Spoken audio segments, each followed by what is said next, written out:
Good evening and welcome to Let's Talk Trek.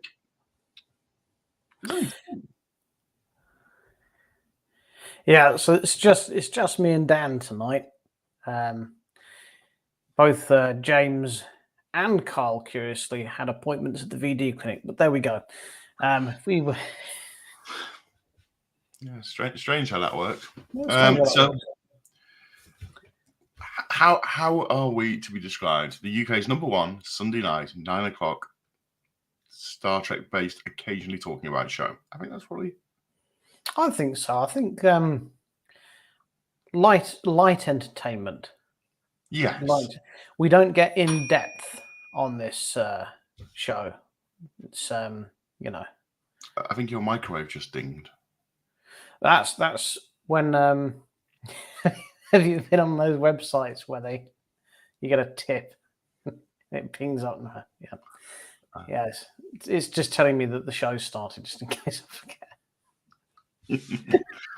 So good evening and welcome to the day that it's been a busy week in Star Trek. We've had another new episode of Strange New Worlds, which we've both jetted off to America to watch. There's been discussions about all things Trek going on, and that's quite exciting. There was Eurovision last night. There was, yeah. For those we'll spend some time going in depth about Eurovision, our thoughts on that. I think it would be rude not to. I'm a spaceman. Yeah. Okay, so let's tell you who's on board. What, hi, Mark? Mark's here. Good evening, Mark. Gary's on board. Hey, buddy. How you doing, Gary? Christoph's here. Hey, Christoph. Hello. Val's on board. Hey, Val. This person. Victoria. Hey, Victoria. Hey, Victoria. Hello, Victoria. So this is the problem. We've got less viewers now. The eye candy's been removed. Yeah, it's just like they obviously all come to watch Carl and James. That's what it is. Oh. We're just like the backing dancers to their lead roles. I think we anchor the show and they're the entertainment. Yes, that's exactly what it is. So, what have you been watching this week in Star Trek, Richard? What's you watching? So I'm continuing plowing through season 2 of Voyager, doing a Voyager rewatch. Okay. And I've watched episode 2 of Strange New Worlds. Okay. That's all the Star Trek I've watched this week. I very nearly rewatched a Star Trek film, but I've decided to wait until it comes out in 4K. So Voyager season 2. Let me have a quick look what the standout episodes are. There's some really dodgy Trek kind of. That's hollow. Okay, so it starts a bit rubbish with the 37s. That was one of the better ones, actually. Chakotay finds his tribe in another galaxy and wanders around naked for a bit, like he's smashed out with it on mushrooms. That was pretty funny. Yeah. Prototype, that's a good episode. For all it was cheap, it was a good episode. The idea behind it was a very good episode. Let's have a look. You've got Threshold, obviously. That's a stinker. It's worth it for the episode for the bit where Tom Harris takes his tongue out. That's probably the. Yeah. Let's have a look.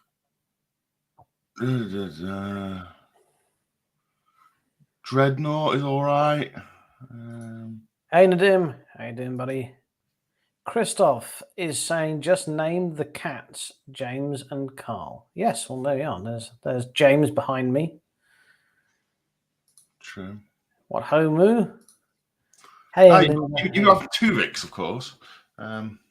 Tuvix. Yes. Do you know, I've often thought, as our regular viewer may know, I'm a qualified sociologist. I'm a published sociologist. And I've always thought it'd be fascinating to have, and I know frequently wine interferes with my judgment, but I've thought it'd be lovely to have a proper ethical debate about, the correct procedure to deal with this sort of thing.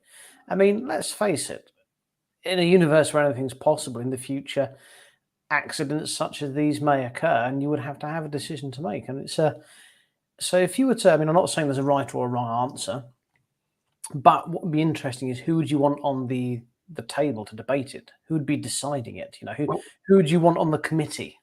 Well, I think what would happen is when you join Starfleet, you would fill in some sort of advanced directive or release, which says, in the following instance, if this happens, I want my wishes to be X, Y, and Z. And one of them will be, in the event of a transporter accident that is reversible, do you want to be A, left like you are, or B, reverted back to how you should be? Again, but it ceases to be your choice when you're in your consciousness. This is just it. It's not as close shut as that.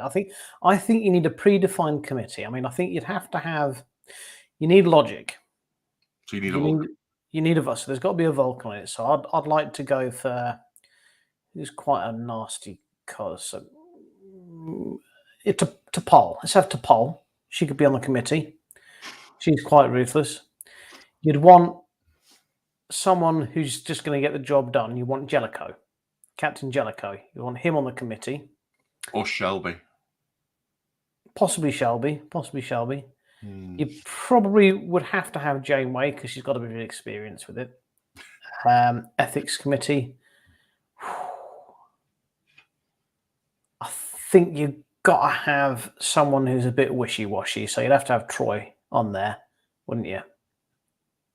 Or Crusher. Yeah, or Crusher. She's a medical professional, so yeah.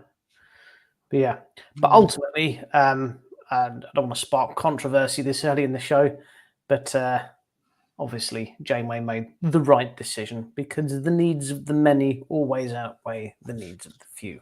Well, maybe, yeah.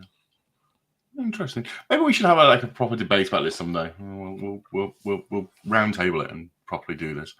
So let's have a look through some of the comments. I don't mean you can see them, but we'll flash them up on the screen. So, Wumu, hello. Hello. Good evening. Linda, hello. Good evening. Currently, you're in the good seasons. Yeah. Yeah. Picard genuinely Q to decide on a majority decision. That's not a bad ethics committee, actually. I mean, well, hello there, Judith. It feels like you're going to finish that up. But here we are. I've watched bits of Picard season 2 and no exclamation mark. Well, you're a little bit behind, I'm afraid, Judith. So if we mention anything from Picard that's a spoiler, tough. Yeah. So it's we're going to preface the show at this point with we're going to be talking about Picard season 2. We're going to talk about Picard in general.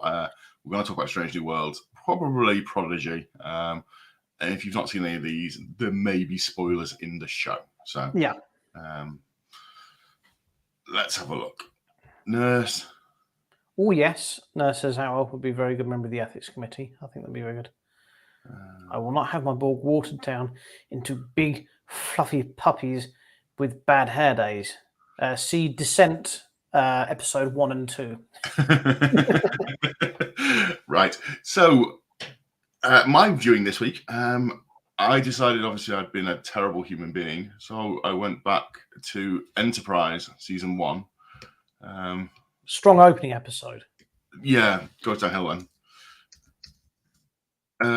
So I have watched the one where this sanctuary on Pajem. Yeah. Essentially, it's a religious sanctuary with a Vulcan listening post on the bottom, and then there's a couple of repercussion episodes of that sort of along. If you wanted a Vulcan who's a bit, you could have the ambassador from Enterprise actually. Oh yeah, he's right. He has a proper got a bug up his arse, hasn't he? Just So we've been watching a lot of that. God, there's some tough episodes in Enterprise.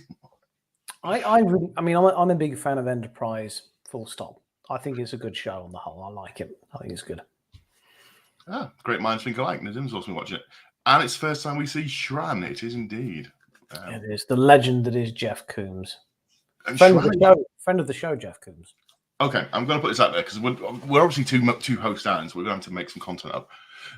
And as we've got lots of viewers watching now, and lots of people watch through the week as well, who is your favourite Jeff Coombs character and why? Wei Yung. Because he's the funniest. you know, it's a toss-up with me. Oh, is it Wayoon? Is it Shran? You get to know Wayoon's character. I think I know he gets cloned, but I think you get to know his character more, and you kind of fall in love with him, even though he's the enemy. He was good as Shran, don't get me wrong, but I preferred him as Wayoon because you got more of him. Yeah, I think the problem is with Jeff Coombs. I think he's the best actor that cameos in and out of Star Trek. He's my absolute favorite. But the problem with him playing a bad guy like Shran is he doesn't have the physical presence to carry off being a real angry, aggressive kind of Klingon baddie, if you like. He doesn't quite pull that off, I don't think. Great actor, but doesn't pull that part off. He's in Enterprise as well as a. He plays one of the Ferengi in Enterprise. Yes, he does. When the Ferengi that was a lovely episode, wasn't it? When the Federation encountered the Ferengi, but luckily they never see each other, so they keep the canon sacred, which is very good. Yes. Let's have a look. So the questions is, Lynn says Saval was the Vulcan ambassador. Thank you. Yes, my mind. Judith's starting Strange New Worlds tomorrow with Pike. He seems like a fun character. We will be talking about Strange New Worlds, I'm afraid, Judith. So okay, well, something we can say, right? We're going to start talking Strange New Worlds at this point. I'm going to ask a question, Richard. First of all, how big are Pike's quarters? Oh my god! I think the reason why his quarters are so massive is because, as we will find out in episode 2, he hosts the most amazing dinner parties. I do so genuinely, with my Star Trek nerd hat on. I do think that this incarnation of the Enterprise and this reimagining, they've doubled up the captain's galley, the captain's dining quarters with the captain's quarters. And I think that's why it's so big and why it's got. Also, you need somewhere to put that hairdryer for his quiff. Okay, so yeah, let's talk it through. At this point, we will be showing slides for Strange New Worlds. So let's throw these up on the screens. Episode 1, which I've got the slides prepared for, starts off. I love this shuttlecraft. I think the shuttlecraft reimagination is really good. I like it. I enjoyed the whole scene, apart from the wind turbines, because by this point in the future, they've discovered that they're just a useless eyesore and would have got rid of them. Also, I disliked Pike's beard. Yeah, so essentially in this episode, this part of the episode, Pike is told, stop moping and get back to work. Yeah, basically shave the beard off, right? Get a haircut. Stop looking like you're some sort of college dropout. You're not homeless. You've got a starship and a house. Stop acting like a homeless person and go back to work. So. And as he says quite aptly, get back on the horse. His horse is there. You're right about that shuttlecraft. I think that's absolutely kick-ass. It looks brilliant. And I thought the scene where the shuttle comes in and lands, some bits of, not so much Picard, but some bits of Discovery have been looking a little, shall we say, strangled for budget. This did not look strangled for budget at all. This looked very good. I was very pleased with that. Actually, that's one of the things I was going to talk about. I'm hoping season 1 and 2's VFX budget, it hasn't all been blown at the beginning of the season, because the VFX in season 1 and 2 so far have been immense. Yeah, they've obviously had a very good amount of money, and they've had a lot of time in lockdown to sort of knock this out. So, oh yes, and I have to say, so Christoph, completely agree. Generally one of my favourite films as well, and the remake with Keanu Reeves. But yeah, that particular scene where they talk about a Federation of Worlds who won't allow danger and stuff, that, absolutely, how apt is that? Wonderful Easter egg they threw in. It's fantastic. Absolutely. So, and I'm going to go slightly Star Trek costume group on this one. I do like the Admiral's jacket. I quite like that. It's a little understated and not like the TNG red and gold obnoxious things that we know of. Yeah, I do like this sort of dumb down colour. This looks like a field mission jacket, I think, Yeah. rather than that's not what you'd wear in the office. No, but it's nice. It's nice. I like it. Yeah. Yeah. I can't wait for the all of the Hey, Chris, long time no see, cosplay China, etc. to start knocking these out cheap because I might have one for work. So yeah, that's how the episode starts. Pike is told, look, there's been an incident. Number one, needs your help. Get back to work. So he goes back and he shaves off his beard and he comes up to the Enterprise. And he stops by Boots and buys. He walks in there and he says, "I'll have every canister of moose that you have." Boots, for everyone that's watching that isn't from the United Kingdom, is a pharmacy. He said, "I want every can of moose you've got and your most powerful hair dryer." It is an impressive quiff. It's brilliant. It grows on you. I mean, it does look ridiculous at first, but it does grow on you. It's grand. Can we talk about the lady in red here? Now, hopefully someone who's watching can give me more information on her. So her full name is something Noonien Singh, right? So is she a descendant of Brent Spiner's character? Is she a descendant of Khan's character? I get a bit lost and confused when it comes to the cryogenics and these bits and pieces. I mean, obviously we're going to find out what her backstory is. I think that if they follow the traditional Star Trek way of doing things, it'll be each episode in the first season one will be a bit of character building on each character. We saw that with episode 2, for instance. Episode 2. I mean, I can't wait to talk about episode 2 because I think what they've I know we've agreed we're not going to talk about episode 2 until next week to give everyone a chance to watch. So we're going to talk. How we said we're going to do the show is we're going to talk about Strange New Worlds a week in arrears. So yeah. But yeah, season 1 is laying a lot of groundwork for Pike and Spock more than anything, I think. And my word, Ethan Peck as Spock. I mean, he was good in Disco as Spock. He is absolutely knocking it out of the park in Strange New Worlds. A couple of times I had to do a double take. It's like if they dubbed on Leonard Nimoy's voice there, he was that good, and he's acting. It's just he is Spock. He's not making the role his own. I don't think you can, but he is Spock. He's absolutely superb. Thoroughly enjoying his performance. In the same way that McCoy was done in the I was about to say the same thing. Same as Carl Urban did McCoy, just as good. Fantastic. Yeah. It's definitely channeling back to the original character. So Chris is asking, has this had? Well, he used a lot of moose. We've established that. As has it aired yet? It is available to view free on YouTube. Episode 1 is. CBS have put it on YouTube as a first episode free, but you have to watch it through an American VPN because it doesn't like the European one. And it is available. We did cover this. Sorry, we did cover this in a lot of depth last week. We're not going to complain about it again this week. I think we've said our piece on it, but the short answer is sadly no. No. But we're a Star Trek show, and you can't expect us not to talk about latest Star Trek. So there we are. The sets. I missed a couple of slides out on purpose. I don't want to give away the whole episode in case people haven't seen it. There is a scene between the one that we just saw the slide of and this one, which is the very much throwback to the motion picture Fly Over the Enterprise. I mean, I can't hold back. I mean, you'll find out in season 2 just how good the costume department has done. I mean, the dress uniform just looks absolutely awesome, beautiful.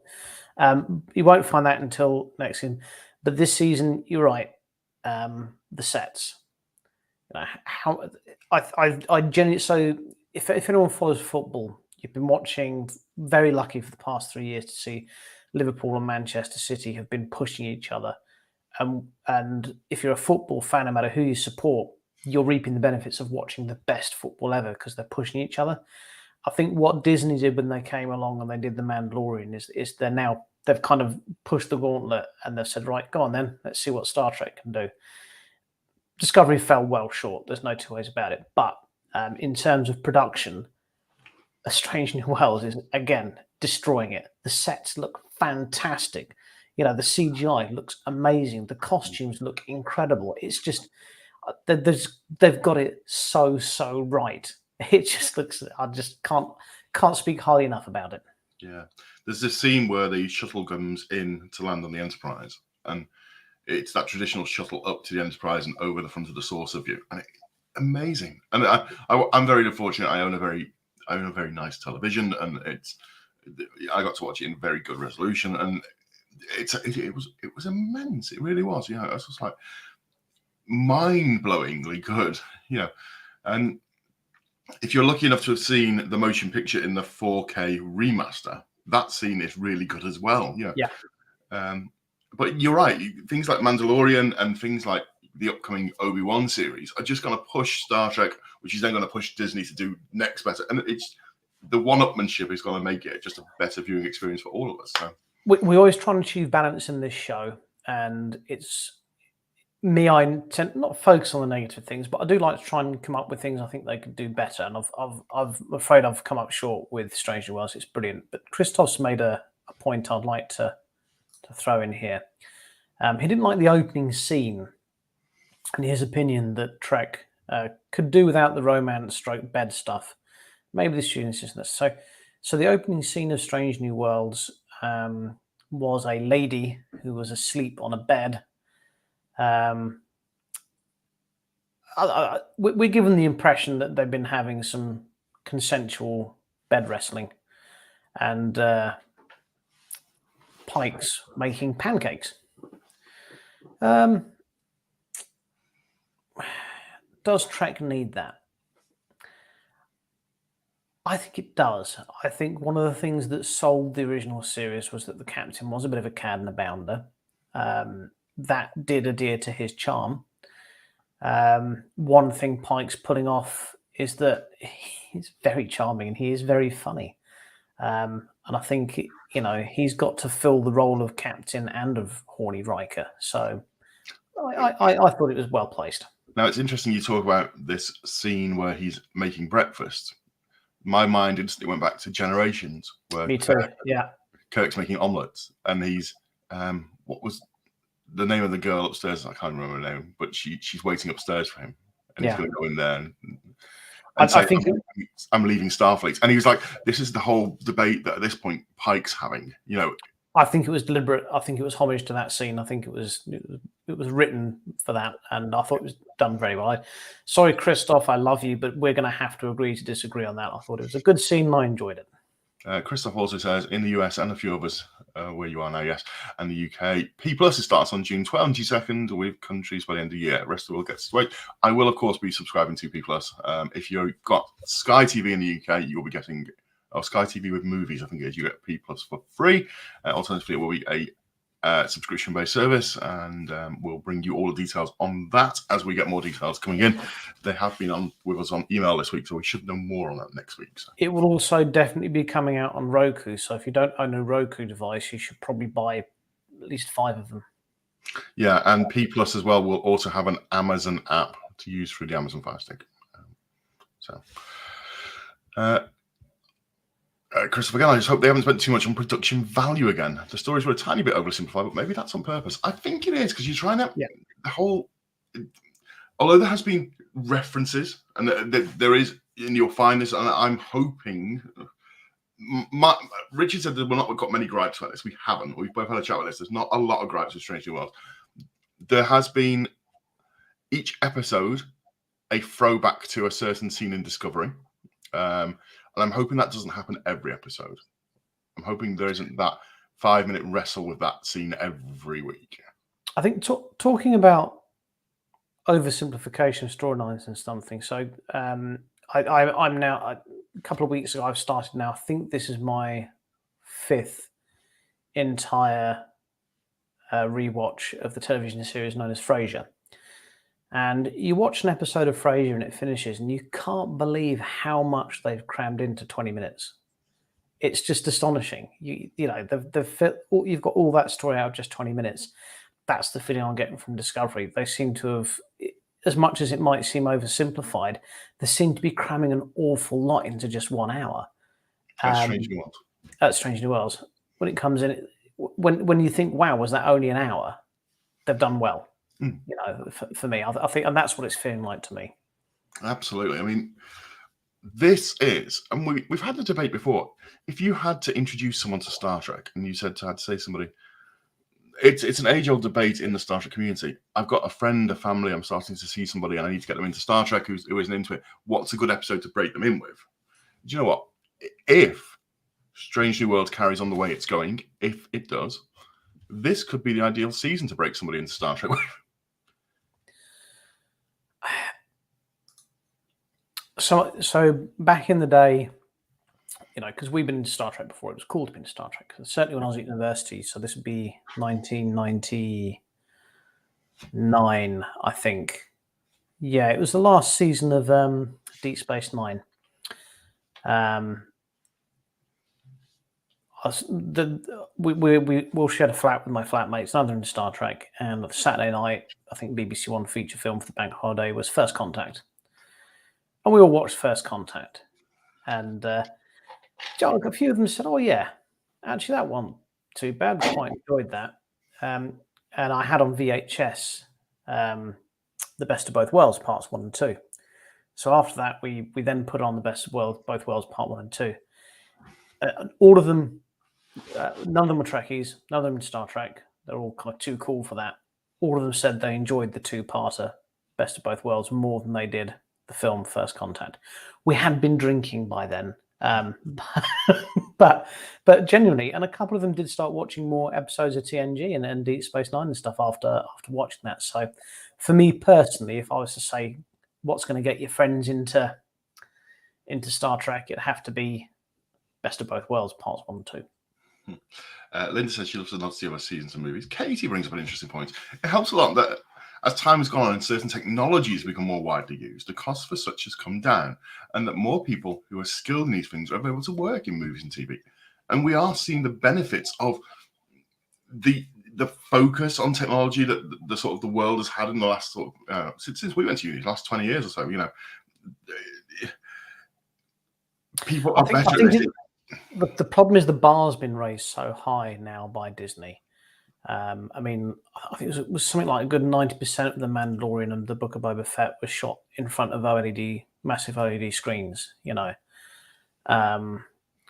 So, you're right, but the bar gets, you know, there's better TV, like Dan said, you know, Dan's got a TV the size of a house, you know, the bigger your TV, the better the resolution is going to be, the higher the bars, the standard is going to be set. I mean, thank goodness 3D TV didn't catch on, but it's going to catch on in other ways, and the bar's going to keep getting higher and keep getting higher and keep getting higher. I have to say though, I struggle to see how they can do better with. I mean, the VFX can always be, but how they can do better with physical sets and costumes than what they've achieved with Strange New Worlds, I have no idea, because it's just amazing. It's interesting now. It's is that unrelated to that, I've been watching a couple of what I would call not old, but older movies recently. Just, you know, as if I'm in work, for instance, I'll have it on the laptop at the side, so I'm sort of concentrating on what I'm doing, but it's on in the background. Yeah. And one of the ones that was on a couple of weeks ago was the original Jurassic Park. And do you know how well that holds up after how many years? I mean, was it 94, 95 that came out? I think it's one of the things that Spielberg always did well is that, you know, the monster's scariest when you don't see it. You know, and I don't know how much screen time the original Jaws film, you don't see the shark. I think you see the shark for only about 12 minutes in the whole film. And then he comes on to Jurassic Park and goes, there are many dinosaurs. He's like, no, it was a game changer. No one had done that before. You know, like the Ridley Scott's Alien, you only saw the alien for about 12 minutes, I think, and that. It was all the monster films were all about not seeing the monster because it was about budget. And then Steven Spielberg came along and went, right, I'm going to throw billions of pounds at this and make me a dinosaur. Well, the story's a bit more complicated. It was going to be stop motion dinosaurs, and then they ended up doing the first digitally hand. But either way, that was the first film that came along where the monster was the star of the show throughout the whole show. It wasn't just like a revealing a dinosaur at the end. Absolutely. I mean, and one of the things that helped, one of the things of the last 20 years in film that has shaped things in sci-fi for the last sort of 10, 15 years was Avatar. Avatar had done so much. James Cameron done so much work in Avatar with that. And obviously we've got the second one that's due now. The trailer has dropped for that this week. I'm not sure if you've seen the trailer, Richard. I didn't like the first film, so I've not watched the... I think the VFX in it were really good, and I saw it at the cinema with those stupid 3D glasses and it just gave me a headache. I think I went out for a cigarette. Yeah. Let's have a look. So Nadim says, are we saying it's more accessible to the general population now? I think that's in response to what Katie was saying. Yeah, the technology is more accessible. Maybe. Yeah. I mean, you'll see hopefully very soon when we do our £10 Poundland scene reenactment challenge, South versus North, just how much can be achieved on a budget of £10. It's going to blow your mind. Oh, you'll see how bad it is, because I've already seen our storyboard. I know how that works. Vicky just brought up, and I did flash it before, this series would have made her a Trekkie years ago. So strange. We'll make a Trek with you yet, Victoria? Yeah, absolutely. Katie says that new things always spoil the younglings. I say yes to spoiled youngling too, of course. How hard is it now to sometimes, and as much as we love the original series, how hard are some of the original series episodes to watch now? Some stand up better than others. Yes, absolutely. I think that's the most polite way we can put it. Estefani, how you doing? Book of Boba Fett unfortunately sucked it because it had no story to tell, and all the cool effects couldn't hide that. You can't hide bad story writing behind great SFX. So, I quite enjoyed the Book of Boba Fett, but I would describe it as background TV. I think you said that quite well earlier, Dan. It's a good description, background TV rather than focus TV. Yeah, I think what we're seeing now with restoration, especially 4K restoration of certain films as they come out, the ones that relied on decent, good kind of props, where they spent a lot of time making things look nice, they're holding up well. Yeah, that's without a doubt. I mean, there are certain films as well that I think certain films benefit from that remaster and that remake, and there's certain films that I think, to be honest, the slight graininess improves them. I quite like, and a bit controversial, I like the original Indiana Jones trilogy in the original format because it's meant to be set in the 30s. It's feels a little bit older. Does that make sense? If you make it feel too new and too sharp and too crisp, you lose some of that. It's that. I agree with you. I mean, I'm a big zombie fan. Megan's here this evening. She's a big zombie fan. She may agree or disagree with this, but I'm a big fan of 28 Days Later, and I'm quite glad it wasn't shot on a HD, so they can't do a HD transfer because it wasn't shot on film. It was shot on a Canon HD camera because I've got the exact camera it was shot on. It was shot in standard definition, and it has this dirty feel about it. It's sort of dirty, sort of post-apocalyptic dirty feel about it, which suits the film. Absolutely. I think I don't watch horror films, but I believe there's a spate of horror films called VHS or videotape, where there's a haunted cassette or something, which will shown in videotape as well, which it suits certain films. Let's quickly go through the time's running away. We're talking films and TV. We turned into Mark Commode, a film review on 5 Live. Alien's a good example of, like you just said, about the alien or the villain not being there for a lot throughout the movie. Judy says that Freddy Krueger only has 7 minutes of screen time. I never knew that. Less than Jaws. Wow. And Alan says that Book of Bob has Tuscans. It's very true. It does. Right, moving on. So we'll move our next picture up. The lovely Uhura. I've got so much love and so much to say about this character from episode 2 that I'm going to let you talk about her for episode 1 while I go and get a quick drink refill. That's fine. So episode 1 introduces us to Cadet Uhura, who's on a rotation on the Enterprise. Now, it's nice to sort of see that some of these characters we know from TOS have been Spock is here, and we sort of know how that story works. Uhura's here, we know how that story sort of works. And Rich is right, we were talking about Uhura a lot more in season 2. In episode 2. Stop saying season. Episode 2. If you have not seen episode 2 yet, each episode is focusing on somebody, or so we think, and episode 2 very much focuses on Uhura. So we won't go too much into this because there's lots to talk about next week. So let's just have a quick look. Nadim says this Uhura is so cute in episode 1. Oh, absolutely. I'm loving the bridge details as well. So that bridge set is absolutely lovely. Hello, Richard. He's back here. I think again, talking about the sets, I have the unpopular position in Let's Talk Trek of being a big fan of the Abrams reboots. Apart from Beyond, that was rubbish. I enjoyed them, but this is how you reboot a set. It looks old and it looks new. It looks amazing. It just looks fantastic. I'm so pleased with the job they've done on it.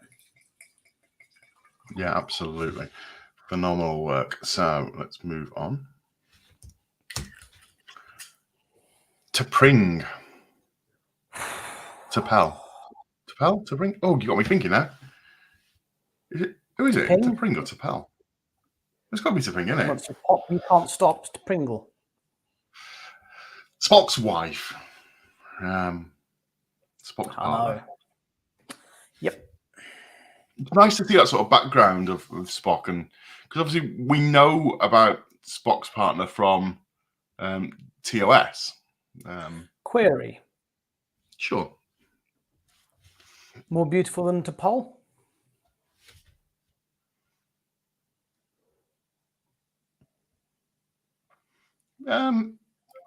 She is a very beautiful actress, absolutely. I'd take her over. So Jolene Willow. It's kind of like comparing Betty and Wilma. I mean, you wouldn't say no to either. However, it's got to be to Pring. Yes, Linda, you're quite right. The prettiness, it wasn't actually something that had really... Bollocks.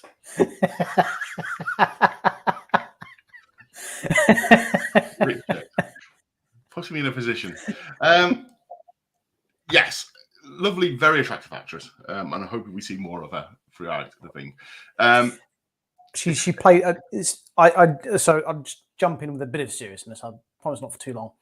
I've often always thought it's going to sound like I'm being a bit sexist here, but I think the Vulcan character is much harder to play for a female than for a male, and it's not because women are more emotional or anything like that. It's because women are more often portrayed as being more emotional. So for a female to play, I mean, like Kirstie Alley playing Savick, to hold back from essentially what female actors are trained to do, to play a non-emotional part, it just must be harder than for a male actor. So I've got a lot of respect and time for the ones that do it, and I think she carries it off very well. One of my favorite Vulcan female played actresses is Valeris in Star Trek 6,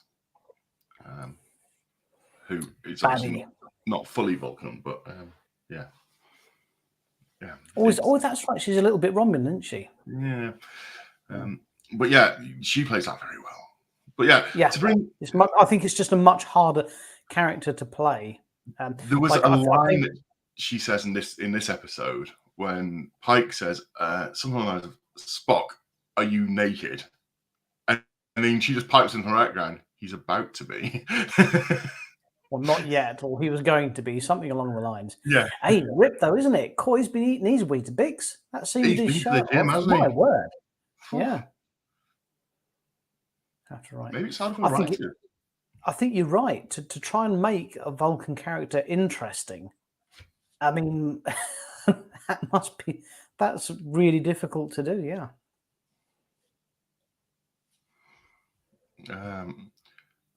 Linda, I saw an article saying that the roles of Spock and T'Pring will be reversed, so T'Pring's fighting for Spock.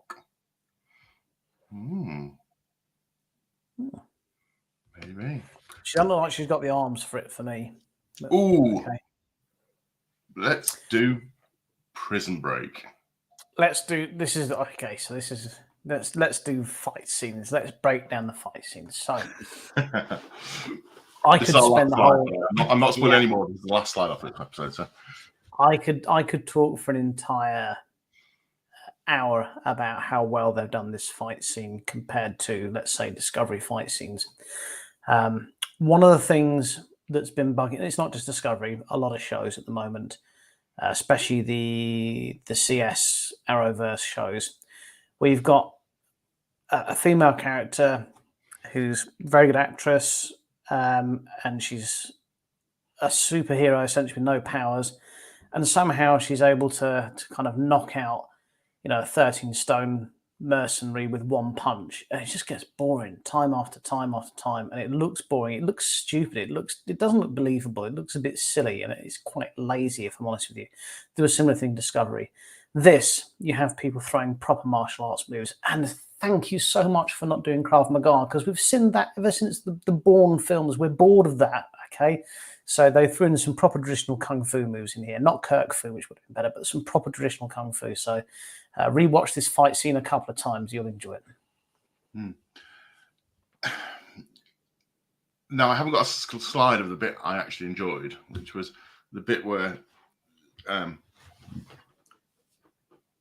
there's a bit where Pike beams down into the council chamber. He's like, look, blow yourselves up or don't. So it's when he goes, hi.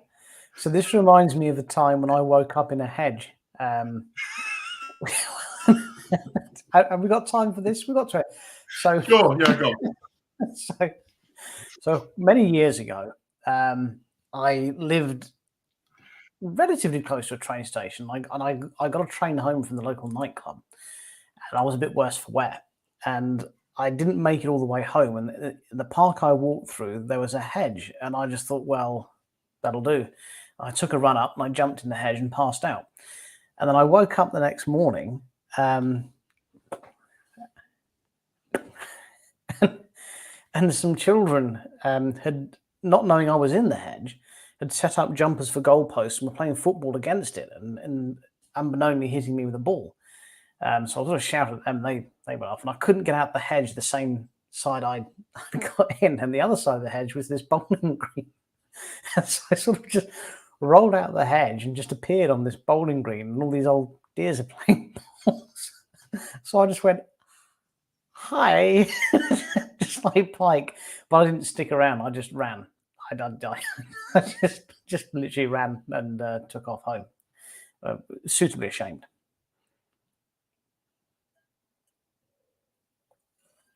You said we were struggling for content, Dan, honey. Oh dear, we've lost Dan. Well, we'll move on.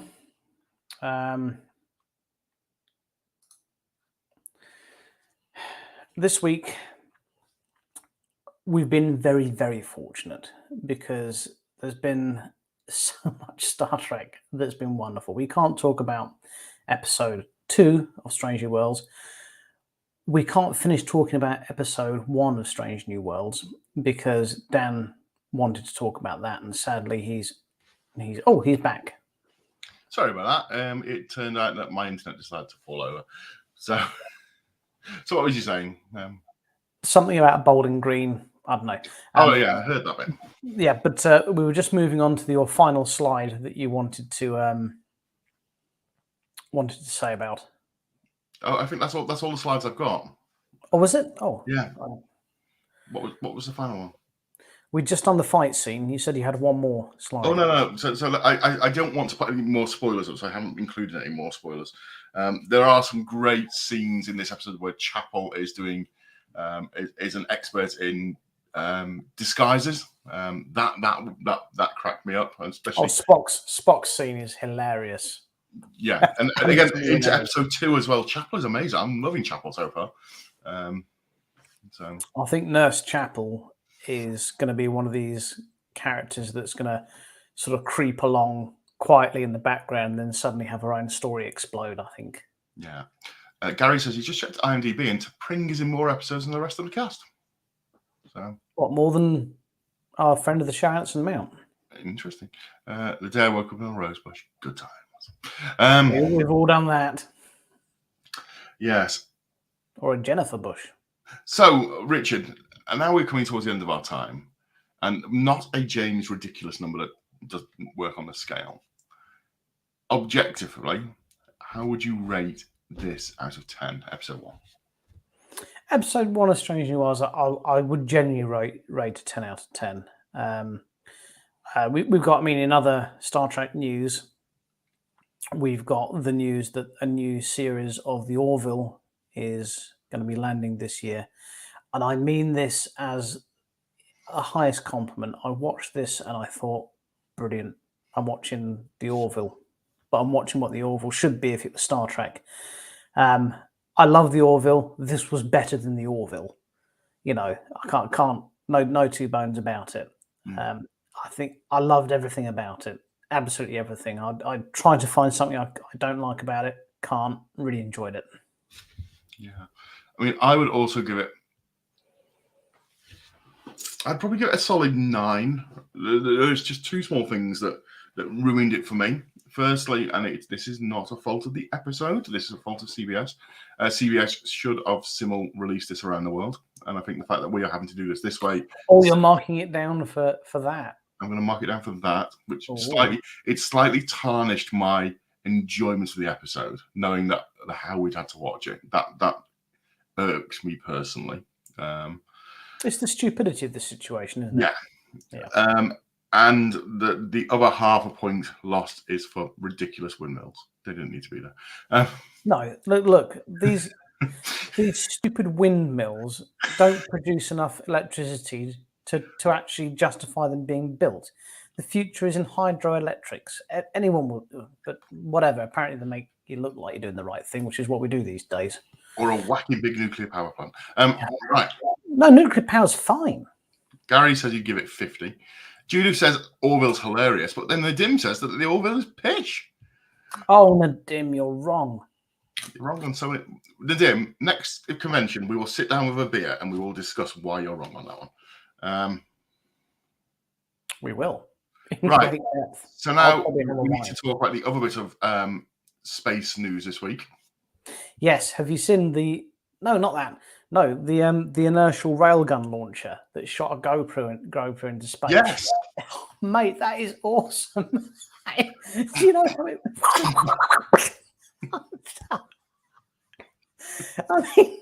Yes, it'd get you to space, but core, you'd be dizzy, wouldn't you?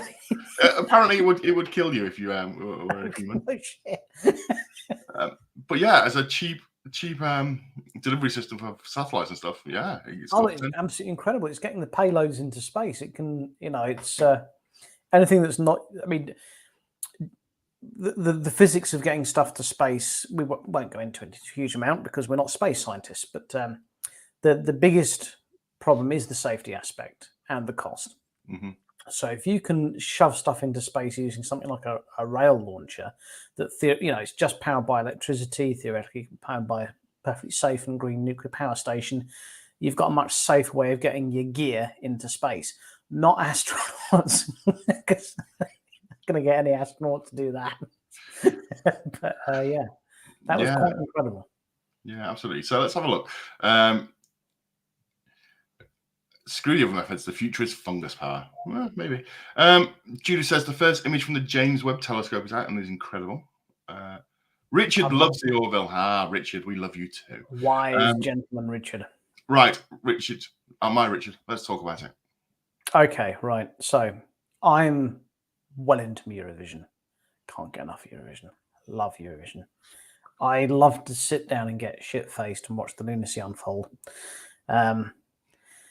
Good God, I've never seen so many depressed teenagers in their bedroom crying for 2 hours in my life. I mean, what?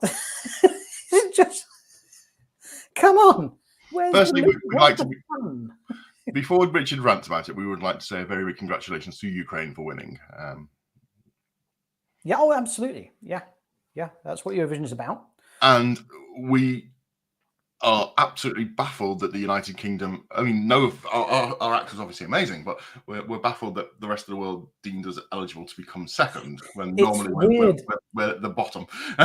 It's just, I mean, it was a good, that's no, I can't, it wasn't a good song. But it's fantastic that a song of positivity that's a bit more fun compared to the rest of it, which is all just dreary. I mean, Christ, did you see the Australian guy? He was crying on the wasn't exactly Crocodile Dundee, was he? I mean, it was just that was nice. It was hard work. So it's great that our positive song did well. I think genuinely, after Brexit, I thought the UK weren't going to come anywhere near the top for at least a decade. So it's quite impressive that we seem to have been forgiven so quickly for that. But yeah. Hello to Martin, who's first comment on here tonight. Hey, Martin, how you doing, buddy? DHL are looking into a slingshot launcher. Can you imagine it as Amazon Prime? Your package will be with you in 5, 4, 3, 2, 1. Whoosh. Martin, first-time commentator, if we could say where you're from and what your favourite episode and character is, we'd love to hear from you. IMDb has to bring in 12 episodes because they're already listening for 3 episodes in season 2. The rest of the main cast are in 10 episodes, all of season 1. Well, there we are. Absolutely, somebody fly right up to the sky. We generally send crap. Oh, are you from Australia, Judith? Oh, wow. Yeah, it was hard work, wasn't it, Victoria? It was just, I mean, I struggle, as Dan will tell you. I'm no good past 10 p.m. anyway. But I called it a night. I went to bed at 10 o'clock last night. I couldn't watch any more of it. Oh, you're from North. Yes, we do generally send crap. You're quite right. I'm from to North too. So, yeah. Well, that is more or less it for this week's show. It has been actually talking about Star Trek most of the show. Got another 7 minutes, yeah? Oh, we've got another 7 minutes. We'll do the other 7 minutes then. So what's your Star Trek viewing for the next 7 days, Richard? What are you going to be watching? More Voyager Season 2? I've got to get through Voyager Season 2 because I do love Voyager. Okay. And I'm on a rebuild of me Revel Voyager, so need a bit of motivation for doing that. New York via Coventry. The best Trek episode is the original City. So we were talking earlier about which episode can get your friends into Star Trek, and I said Best of Both Worlds Part 1 and 2. Mm-hmm. Very close second is The City on the Edge of Forever. It's just a wonderful piece of television, I think. I'm almost a bit sad they haven't tried to remake, wrong word, pay homage to it in another episode properly yet. But I suppose until they can properly pay homage to it, they won't, which is fair enough. Well, Discovery did do the episode with the game. Yeah. It wasn't even approaching being as good as City on the Edge of Forever. So, Judas in County Durham. Nadim says, watch Centre Seat on Amazon Prime. It's really good. Now, Richard is going on holiday soon, which involves, I imagine, a flight and lots of time to catch up on download some viewing to watch while you're out there. Maybe, I mean, what is you're going to be taking on holiday Trek? That's an interesting one. Well, it'll probably be films. I'll probably go for films. Probably won't take any series out there. I'll be taking my small children with me on the plane. So if it's any plug-in stuff there, it's going to be something they're going to watch as well. They're more likely to watch a film than episodes. Although my son does really like Prodigy, enjoys that. Mm-hmm. If I'm honest with you, though, when I'm on holiday, I tend to read or listen to audiobooks. I've not really found any Star Trek novels or audiobooks that I've gotten on with. I've said it on this show before, though, but I'll say it again. There's one trend that can be bucked by this. If you're going to read or listen to a Star Trek book, the Janeway autobiography, it was amazing. It was, I mean, I got it and listened to it because I thought I kind of have to for the show and do a review of it. It was brilliant. I could not put it down. Well, I listened to the audiobook and it was narrated by Kate Mulgrew.